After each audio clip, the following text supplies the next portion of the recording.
En este vídeo he pasado un test de salud mental a más de 300 jugadores del League of Legends.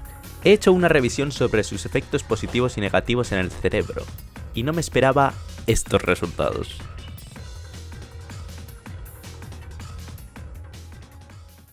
La comunidad del LoL es conocida por su toxicidad y por su baja salud mental. Y esto, para mí, desde que acabé la carrera de psicología, es preocupante. Pero a la vez me llama.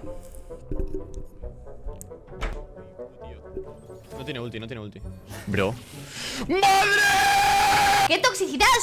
¡Que va 3-19 en mi ranked! ¡Que va 3-19 en mi ranked! ¡Qué toxicidad, amigo! ¡Qué toxicidad! ¿Ha tenido un mal día? Vaya por eso, ha tenido un mal día. Ay, amigo, sorry, I have a bad day. No, tío, es su y punto. Va, sigue, por favor, sigue. Sígueme. Sigue.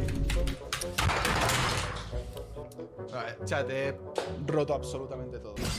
Bro! No, please! I don't play! Thank you! No, thank you! No, thank you! Fuck you, que te pierde la partida. Es que, tío, es que mereces perder la partida y perder el trabajo y perder la novia, tío. ¡Ya de tu madre, Kaisa, hija de mil! La recha bien... Tu mamá la... ¡Joder, el Polimo! ¡Cállate que te muerdo, eh! ¡Dios, flipate que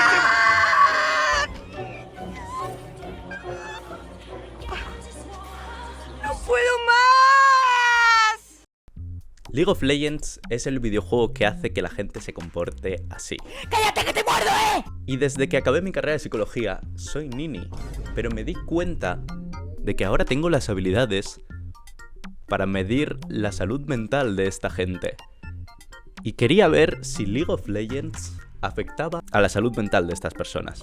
Pero primero voy a explicar a la gente cómo funciona League of Legends, porque es un poco complicado. El League of Legends es un juego que se juega 5 contra 5. El mapa es siempre el mismo, como en el ajedrez, pero los personajes que juega cada uno son diferentes. El objetivo es llegar hasta la base enemiga y destruirla, y para esto tenemos que destruir las torres que la defienden, mientras que el equipo enemigo intenta hacer lo mismo con nosotros. El mapa tiene 3 carriles y al resto se le llama la jungla.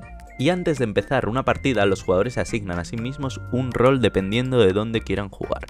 Esto va a definir tu estilo de juego.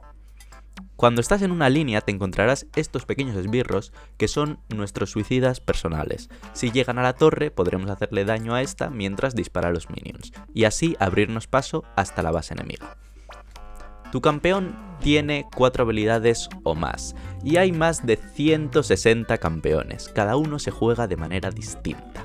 La clave del juego está en que durante la partida vamos a poder mejorar nuestro personaje, consiguiendo experiencia para subir de nivel y oro para comprar objetos en una tienda que hay en la base.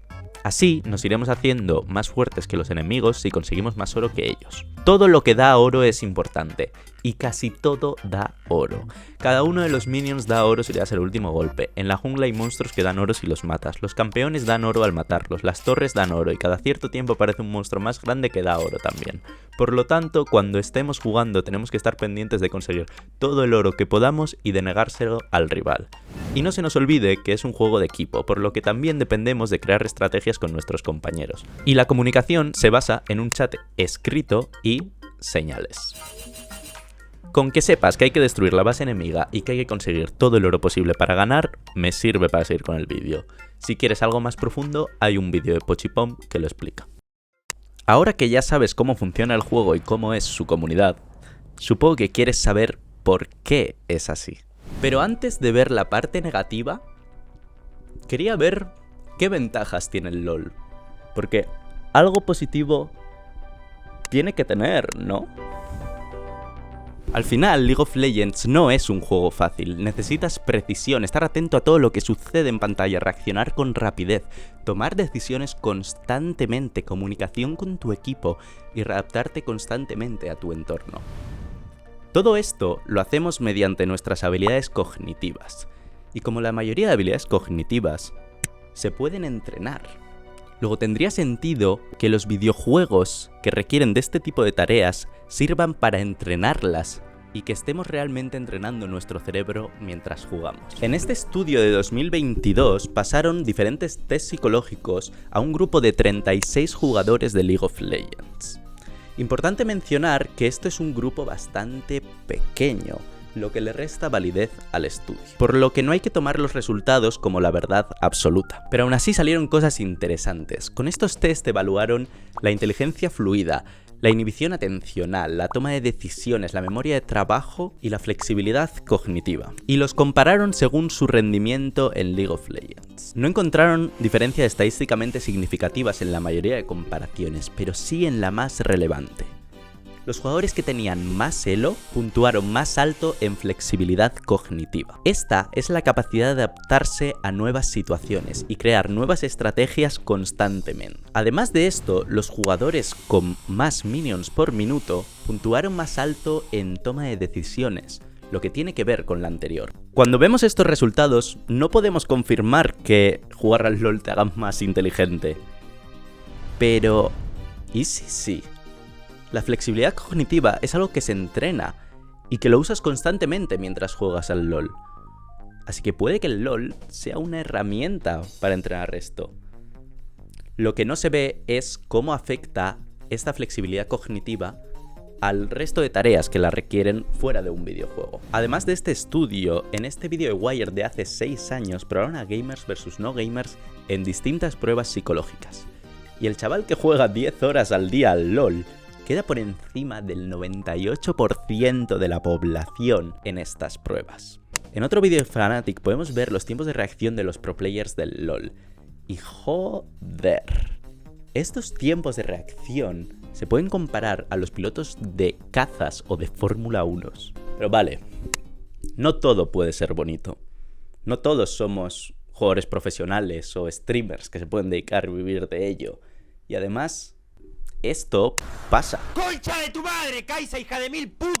Así que me propuse ver cómo, cuánto y cuándo pasa.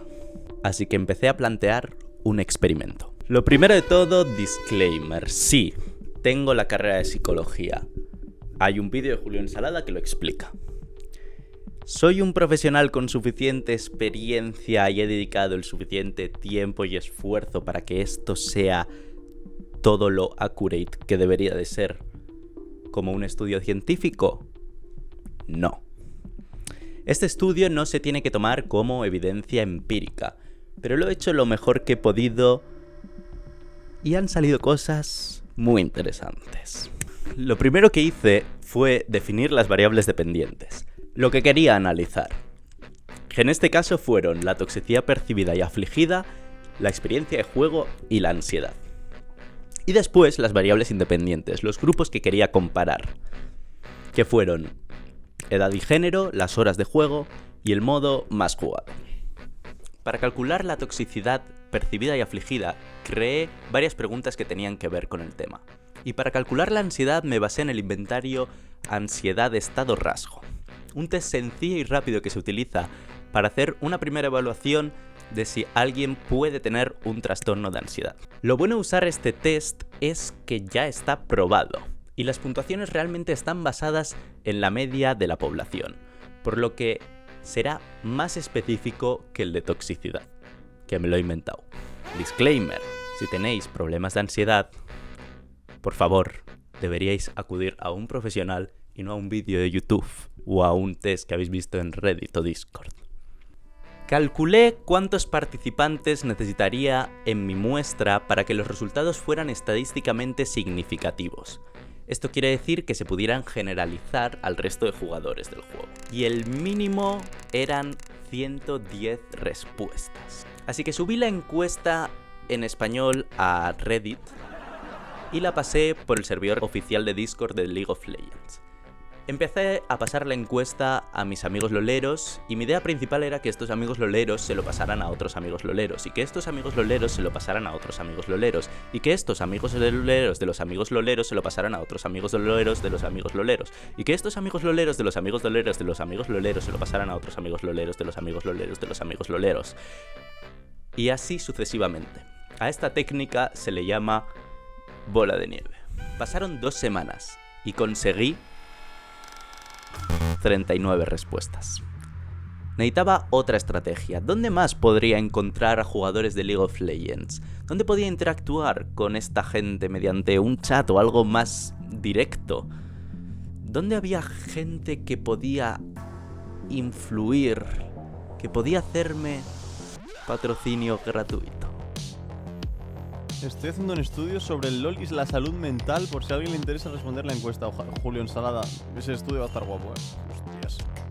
Wait, yo estoy haciendo un estudio sobre si el LoL afecta a la salud mental. Tiene mala pinta. Si alguien quiere participar puede responder la encuesta que está en mi perfil. Me ayuda mucho, hostia, pues ahí la tenéis. Muy interesante, la verdad. Fuera coñas, me parece muy interesante. Estoy en un estudio psicológico sobre si el LoL genera ansiedad y si se relaciona con la toxicidad. Obvio, boludo. 100% sí, boludo. El LoL te cambia la personalidad, te quema la cabeza, te hace mierda, te hace pelota, boludo. Pero también te produce mucha serotonina, boludo. Genera demasiada cosa, boludo. Bueno, el LoL y salud mental no es una buena combinación, desde luego, ¿eh? Háganle la encuesta al chaval, chicos, háganle la encuesta al chaval. Desde aquí, gracias a todos los streamers que habéis contribuido en mi estudio. Habéis hecho un gran aporte a la ciencia y espero que a mi canal también. No dudaré de hacer publicidad en este vídeo en vuestros canales. Un beso. Así que me pasé 2 días recorriendo todos los canales de Twitch que estaban jugando al LoL, pasando mi encuesta, spameando por el chat, siendo amable con ellos. No entraba y tiraba mi mensaje de spam y me iba, simplemente daba conversación y en medio de la conversación ¡boom! Te saco mi encuesta, ¿sabes? Y parecía que a la gente le estaba gustando. En 2 días conseguí duplicar mis respuestas, pero todavía me quedaban más. Así que pasé al plan D. D de dirigirme a la comunidad inglesa. Así que traduje mi formulario al inglés y lo pasé por sus foros. A los 10 minutos de que subiese mi encuesta a Reddit, la gente estaba interactuando con mi post. Y este segundo test ya tenía más de 33 respuestas en 10 minutos. Contesté a los mensajes que me mandaban en los primeros estos para generar interacción, para que ese post de Reddit llegase a algo. Y me fui a la cama. Y cuando me desperté, tenía mensajes de gente diciéndome que no podían responder a la encuesta. Porque había llegado al máximo de respuestas. La encuesta la respondieron un total de 319 personas, de las cuales 3 fueron descartadas por no responder de una manera coherente. La mayoría eran hombres de 18 a 29 años. Y al mirar las horas de juego podemos ver que la distribución parece normal.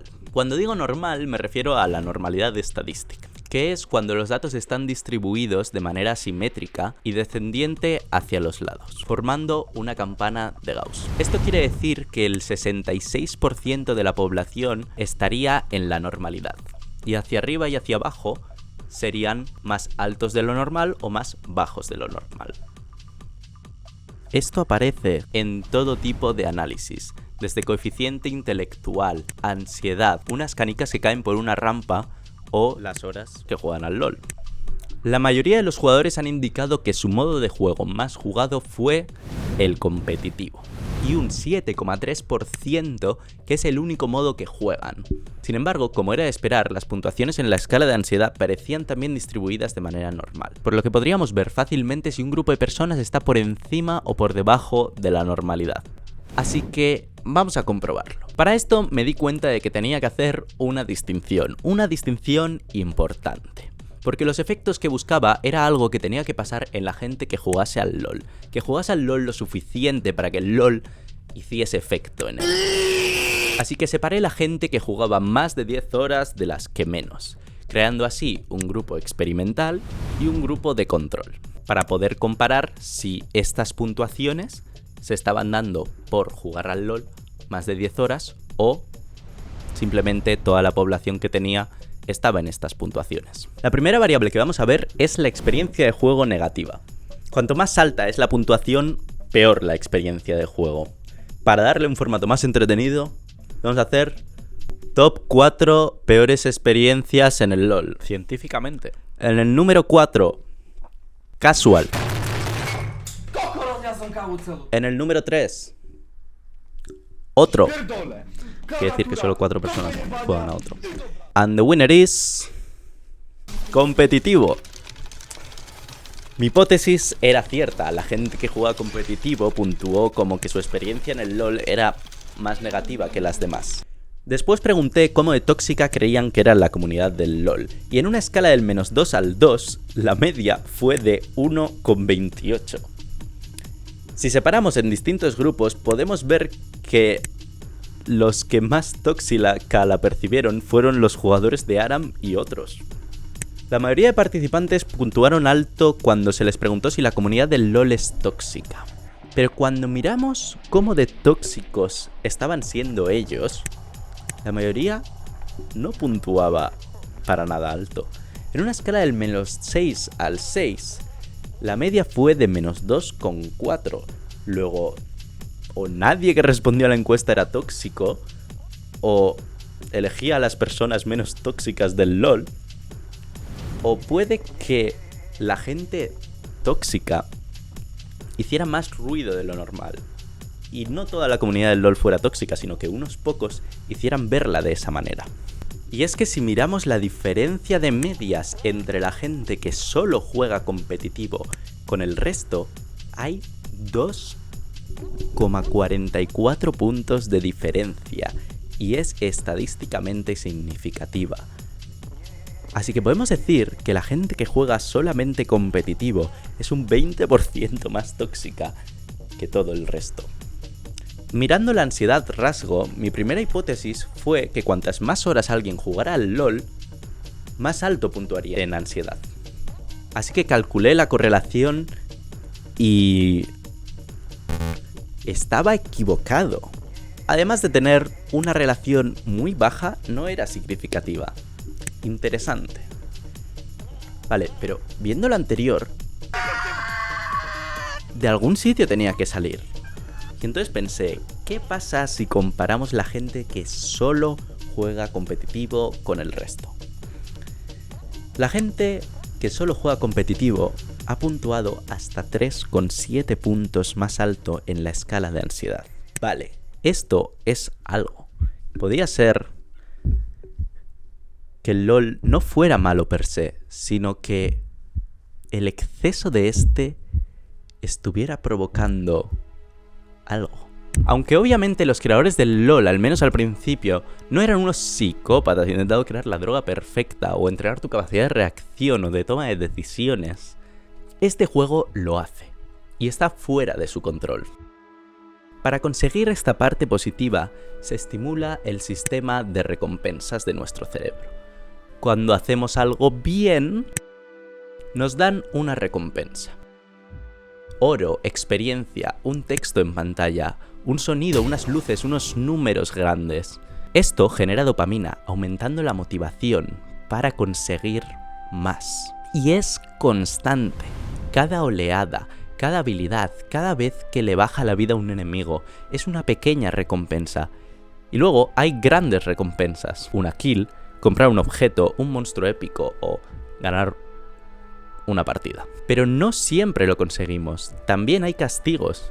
Y esto hace que se genere un sistema prácticamente de azar, que lo podríamos comparar con una tragaperras. Tu cerebro se autorregula y se intenta adaptar a estos nuevos niveles de dopamina, que son más altos, y hace que necesites más para sentir lo mismo. Y cuando no lo consigues, te vas a empezar a sentir ansioso e irritado. Las cosas te molestan más y te comportas más como la gente de estos clips. Riot ya no saca modos divertidos. Todo se centra en el competitivo, cambian el meta para que tengas que readaptarte y seguir aprendiendo constantemente de manera infinita. Y cuantas más horas le metas, más te apegas al juego además. Más te apegas a sus personajes y más te cuesta dejarlo. Al ser un juego de equipo, no sabes lo que te va a tocar. Un buen compañero, un mal compañero, un rival fuerte o débil. El LoL tiene amañado el sistema de emparejamiento y genera rachas de derrotas en tus partidas, poniéndote con compañeros de peor nivel que tú contra enemigos mejores, haciendo que no decidas tú si ganas o si pierdes, sino el juego, otra vez la tragaperras. Esto es lo que pasa en la adicción al juego. De hecho, el DSM está planteando añadir la adicción a los videojuegos como un trastorno mental. Y es que los sistemas que utilizan los videojuegos a veces son diabólicamente adictivos. Y justamente estamos hablando de League of Legends, que no utiliza pagos para mejorar tu experiencia de juego, solo son skins. Aún así, Riot genera 2.000 millones de dólares al año.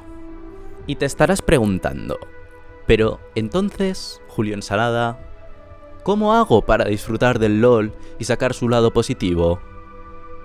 Y yo te agradezco que me hagas esta pregunta porque me viene muy bien para explicar el siguiente punto.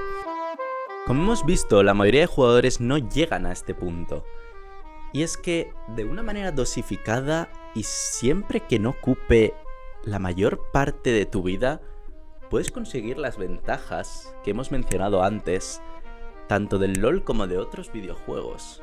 Además, si aprendemos a controlar la ira y empezamos a pensar en estas recompensas y lo que suponen, y las llevamos más a algo a largo plazo, puede que nos aporte algo más, como un componente social o incluso económico para jugadores profesionales o streamers.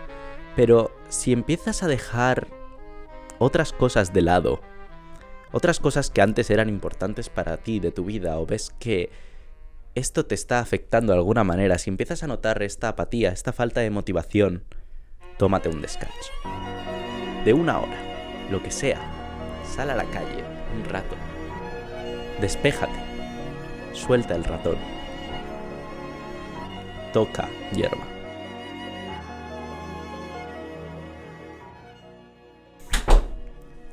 Como reflexión final, pienso que añadir un diagnóstico de adicción a los videojuegos es algo que es probable que pase, pero habría que definirlo muy bien, porque al final la adicción a los videojuegos muchas veces pasa, por ejemplo, en loot boxes o otros sistemas que producen adicción.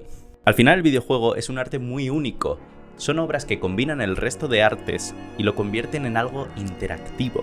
Puedes entrar en las obras. Y puedes encontrar todo tipo de videojuegos, desde videojuegos que son directamente educativos a formas diabólicas de adicción. Videojuegos que plantean desafío, que ponen a prueba tus habilidades. Videojuegos que te pueden hacer pararte a pensar y cambiar prácticamente tu perspectiva de la vida.